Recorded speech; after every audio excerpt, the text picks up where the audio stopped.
असलामुअलैकुम किवें हो जी तुसी सारे। उम्मीद करती हाँ तुसी सारे ठीक होवोगे।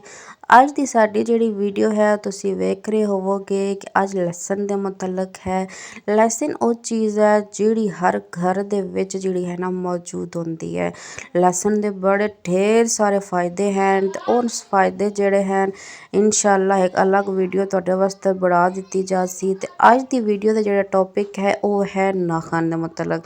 जैसे कि तुसी वेख लिया सी कि जिन्हां भैणां दे नाखन टुट जांदे ने कमज़ोर हैं इस लैसन दे मुतलक जिहड़े हैं ना उन्हां दे नाखन जिहड़े हैं एक ते टुटना बंद हो जासन, अच्छी शाइनिंग दे सन, खूबसूरत हो जासन। ते जिहड़ियां भैणां चाहंदियां कि साडे नाखन दी ग्रोथ अच्छी हो जावे ते खूबसूरत हो जान, शाइनिंग वाले हो जान ते ओह इस जिहड़ी है ना वीडियो तो लाजमी फ़ायदा उठाओ क्योंकि मेरी वीडियो बनाने का मकसद ये है कि लोगों को फ़ायदा हो जाए। तो जी घर में मौजूद चीज़ां होंदियां मैं उन्हां नाल ही वीडियो बनानी हाँ ताकि तुहानूं जिहड़ा है ना कोई परेशानी वगैरह ना बने, तैनूं बाहरों लैके आना ना पौन। ये लहसुन जिहड़ी एक ऐसी चीज़ है जिहड़ी हर घर दे विच होंदी है। अक्सर तुसीं वेखदे होवोगे कि हानियां वास्ते ते मैं दसदी हाँ कि भी कोई ऐसा घर ना हो सी जिस घर विच ये चीज़ मौजूद ना हो सी।